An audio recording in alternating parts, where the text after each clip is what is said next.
1 ইউনিটের floor plan শিখুন মাত্র 5 মিনিটে, খুব সহজভাবে দেখাবো। সর্বপ্রথম লাইন নেবা, এল লেখে এন্টার, লাইনের শর্টকাট কি এল লেখে এন্টার। এখান থেকে লাইনটা স্টার্ট করার জন্য F8 দিবা, এদিকে 60 ফিট, একইভাবে আমরা এদিকেও 60 ফিট নেব। অফসেটের শর্টকাট কি জানো?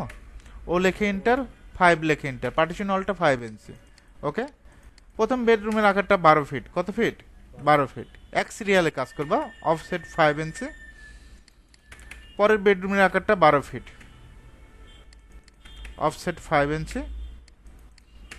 অ্যাটাচ বাথরুম 4 ফিট, কত ফিট? 4 ফিট, অফসেট 5 ইঞ্চি। তারপর ট্রিম, একদিকে কাজ শেষ, ট্রিম করে দিবা। টিআর লেখে ডাবল এন্টার, কি লেখে এন্টার? টিআর লেখে ডাবল এন্টার। এদিকে অফসেট 12 ফিট নিবা, কত ফিট নিবা?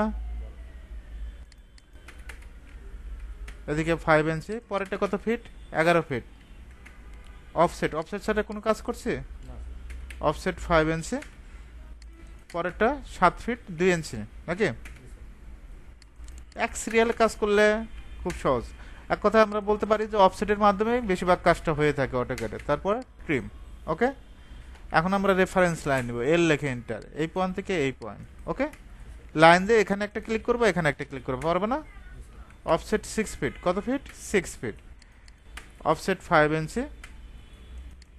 এদিকেও 6 ফিট নেব,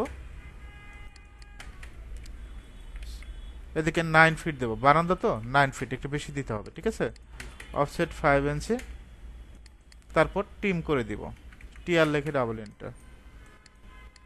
শেপটা বের হয়েছে 1 ইউনিটের? বেশি সময় লাগছে?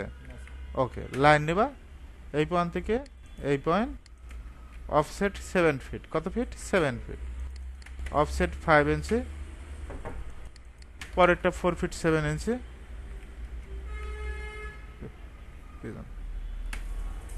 দিয়ে দেন।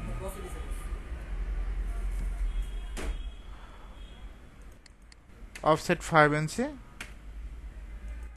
তারপরে আমরা স্টেয়ারের জন্য কত নিব? 15 ফিট, কত ফিট নেব?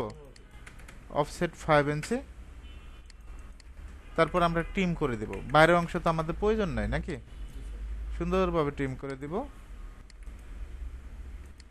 ওকে, দেখো তো ইস্টা থেকে ঢুকে কি পাচ্ছ? ড্রয়িং ডাইনিং, এপাশে একটা বেডরুম, এপাশে বেডরুম, অ্যাটাচ বাথরুম, বারান্দা, এপাশে কিচেন, এপাশে কমন টয়লেট। খুব কঠিন মনে হয়েছে? ওকে, এদিকে 3 ফিট 6। তারপর 10 ইঞ্চি করে ধাপ দিবা, জাস্ট ক্লিক করবা।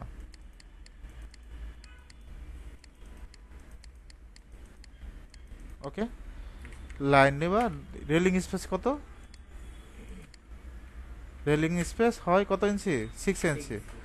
উপরের দিকে 3, এদিকে 3, মাঝখানে সিলেক্ট করে ডিলেট। এখন আমরা ট্রিম করে দিব, কি করে দিবা? ট্রিম করে দিবা। ওকে, এখন আমরা ডোরগুলো বসাবো, ঠিক আছে? কলামগুলো অন্য একটা ক্লাসে রাখবো, ঠিক আছে? অন্য ক্লাসে দেখাবো কিভাবে কলাম বসাতে হয়। এখন ডোরটা দেখাবো, কত ফিট? ডোরটা হলো 3 ফিট, এখান থেকে 3 ফিট, এদিকে 3 ফিট। লাইন নিতে পারবেন না? একইভাবে এদিকে 3 ফিট নেব, অফসেট 2 ফিট 6, কত নিব? 2 ফিট 6 অফসেটটা। এদিকেও অফসেট আমরা 2 ফিট 6 নেব, এদিকে 2 ফিট 6 নেব। তারপর আমরা ট্রিম করে দেব, টিআর লেখে ডাবল এন্টার, কি করে দেব? ট্রিম করে দেব। এই অবজেক্টগুলো ট্রিম করে দিবা, একইভাবে এই অবজেক্টগুলোও ট্রিম করে দিবা। তারপরে এটাও ট্রিম করে দেব, এটাও ট্রিম করে দেব। একইভাবে আমরা যদি এটা ট্রিম করে দিই, পারবো না?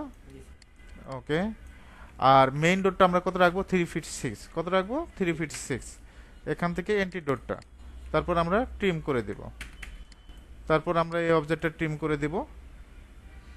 এখন আমাদের উইন্ডোগুলো সেট করতে হবে। উইন্ডোগুলো বসানো অলরেডি কি শেপটা দেওয়া হয়েছে না? স্টার থেকে ঢুকে কি পাচ্ছ? ড্রয়িং ডাইনিং, এপাশে একটা বেডরুম, এপাশে বেডরুম, অ্যাটাচ বাথরুম, এপাশে বারান্দা, এপাশে কিচেন, এপাশে কমন টয়লেট। ওকে, তারপরে আমরা কি করব? উইন্ডোগুলো সেট করব। উইন্ডোগুলো কিভাবে প্লেস করতে হয় সেটা দেখাবো। ট্রিম করে দেব, টিআর লেখে ডাবল এন্টার, এটাও ট্রিম করবা। একটা উইন্ডো দেখাবো, একটা লেখা দেখাবো যে কিভাবে লিখতে হয়, ঠিক আছে? এখান থেকে কালারটা চেঞ্জ করব, রেক্ট্যাঙ্গেল নিব, আর ইসে এই পয়েন্ট থেকে 5 ফিট, কমা আরেকদিকে 5 ইঞ্চি, অফসেটটা 2 ইঞ্চি, কত ইঞ্চি? 2 ইঞ্চি। এখন আমরা যদি এটার মিড পয়েন্ট ধরি, কপি, দেখো সিপি লেখে enter, copy shortcut key? CP লেখে এন্টার। এই পয়েন্ট ধরে এই পয়েন্ট সুন্দরভাবে মিড পয়েন্ট ধরে বসাবা, পারবে না? ওকে, এখন লেখার যে বিষয়টা, লেখাটাও দেখাবো কীভাবে লিখতে হয়। টেক্সটটি এই পয়েন্ট থেকে এই পয়েন্ট একটা বক্স নেবা, জাস্ট টি লিখে ইন্টার। তারপর এখান থেকে আমরা 10 ইঞ্চি, কত ইঞ্চি? 10 ইঞ্চি। তারপর আমরা এখানে লিখে দেব বেডরুম, বিডি স্পেস রুম। এদিকে কত ফিট? 12 ফিট 00 ইঞ্চি, এদিকে 12 ফিট 00 ইঞ্চি। কন্ট্রোল এতে সিলেক্ট, এখান থেকে সেন্টার, জাস্ট ক্লিক করবা। এভাবে চাইলে খুব সহজে 1 ইউনিটে ফ্লোর প্ল্যানগুলো করতে পারবা।